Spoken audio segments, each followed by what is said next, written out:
کا اب جو آپ نے شارٹ چلائے تھے بڑا اچھا ہوتا ہے، اس کے آگے ایک اور شارٹ بھی آپ اپڈیٹڈ والا سناتے جو مریم اورنگزیب صاحبہ نے کل پرسوں بیٹھ کے سلیم صافی ساتھ بالکل اس بات کو جسٹیفائی کیا انوار صاحب کی جو اپوائنٹمنٹ ہے، اور اس میں کوئی حرج بھی نہیں ہے ان کی اپوائنٹمنٹ کے اندر، ابھی تک ایسا کوئی سوال ان پہ نہیں اٹھایا جا سکتا. وہ ایک بالکل ایک طرح سے سیاستدانوں نے کہا کہ سیاستدان ہونا چاہیے، تو وہ سیاستدان بھی ہیں، اس کرائٹیریا پہ تو پورا اترتے ہیں جس خواہش کا اظہار ان سب کی طرف سے کیا گیا تھا. دوسری طرف ان کے معاملات ادھر بھی بہت بہترین ہیں، so ideal situation for every one.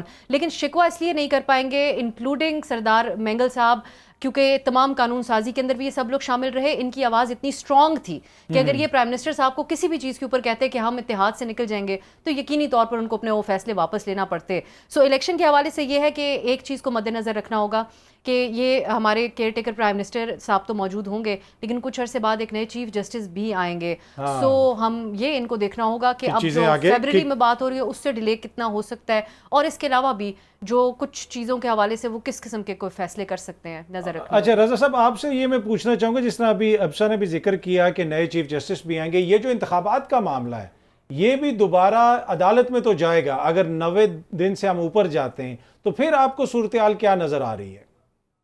جی دیکھیے، ابھی افسا نے جو جس فیکٹر کا ذکر کیا ہے، یہ پوری ابھی جو آپ گفتگو کرے موضوع سخن جو ہے اس کا جو حاصل ہے وہ سپریم کورٹ کا رویہ ہی یا ان کے فیصلے ہی ہوں گے کہ کیا الیکشن جو ہیں وہ آگے ہو سکتے ہیں. دیکھیے یہ بات تو اب واضح ہو چکی ہے کہ کاؤنسل آف کامن انٹرسٹ کا جو ایک اجلاس ہوا اس میں نئے سینسس کو استعمال کرنے کا ذکر ہوا، وہ تو خود ایک ڈیلے کا شاخسانہ ہے اور ایک اندیا ہے، یعنی کہ 120 دن تو کم از کم آپ کو چاہیے ہوتے ہیں وہ پروسیس کمپلیٹ کرنے کے لیے. وہ 90 دن میں نہیں ہو سکتا، تو گویا 30 دن کا تو آلریڈی فرق ہو گیا.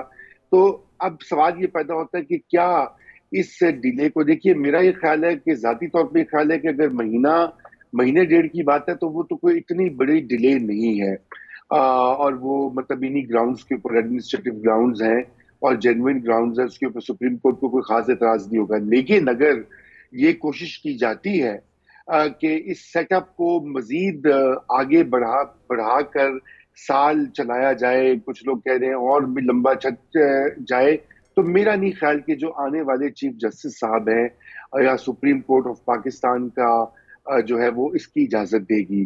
اب میں یہ ابھی سے پریڈکٹ کر سکتا ہوں کہ جسٹس قاضی فائز عیسیٰ جو ہیں وہ ایک فل بینچ تشکیل دیں گے اس معاملے کے اوپر، اور سپریم کورٹ کے ججز جو ہیں انتخابات میں التوا جو ہے غیر ضروری التوا یا غیر ضروری تاخیر قطعاً اس کی اجازت دی. دیکھیے 8-10 دن مہینہ کوئی بڑی چیز نہیں ہوتی. البتہ یہ کہ اس کو آگے کھینچنا جو ہے وہ جو بھی ارادے ہوں ادھر راولپنڈی میں اس وقت وہ پورے نہیں ہوں گے آسانی سے.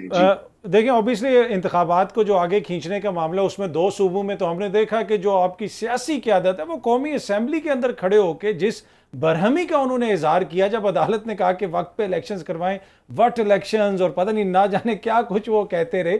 اچھا ماریا، اب اس وقت جو ہے نگراں حکومت کے آنے سے کیا آپ کو لگ رہا ہے کہ تحریک انصاف کو کہیں نہ کہیں کوئی ریلیف ملے گا؟ اس لیے کہ خبریں تو آج بھی یہ آ رہی ہیں کہ پرویز الہی صاحب کی رہائی کے بعد دوبارہ ان کو گرفتار کر لیا گیا، اور تحریک انصاف بھی الزامات لگا رہی ہے کہ آج بھی ہمارے خلاف کریک ڈاؤن ہو رہا ہے آزادی والے دن. نہیں، میرا نہیں خیال. ابھی تحریک انصاف کا جو ایک ارتقائی عمل ہے جس سے پاکستان کی ہر سیاسی جماعت گزری ہے وہ صحیح ہے یا غلط ہے، یہ ظاہر سی بات ایک بڑی اہم ڈبیٹ ہے. کسی بھی ملک کے اندر کسی بھی سیاسی جماعت کو اس طریقے سے سروائیولسٹ موڈ میں نہیں ہونا چاہیے، لیکن پاکستان کی تقریباً ہر بڑی سیاسی جماعت اس عمل سے گزری ہے. تو تحریک انصاف کی باری، سو ابھی ان کی جو ٹریننگ ہے نا اس حوالے سے وہ ہونا باقی ہے. یہ الیکشن سائیکل بہرحال پاکستان تحریک انصاف کی مین اسٹریم لیڈرشپ کے لیے بھاری ہوگا. اتنی آسانی سے الیکشن کے اندر ہاتھ پیر باندھے بغیر ان کا داخل ہونا یا جانا یا بڑا فیئرلی کنٹیسٹ کرنا مجھے تو ممکن ہوتا دکھائی نہیں دے رہا ہے. پاکستان کی سیاست کی روایت یہ رہی ہے، ایک بہت ہی یہ ڈارک روایت ہے لیکن بہرحال ہے. لیکن اس ملک کے اندر پرابلم یہ ہے کہ وہ جو آنکھوں کا تارا والا سچویشن ہے نا، اس کے وہ آنکھوں کے تارے بڑے کم رہ گئے ہیں.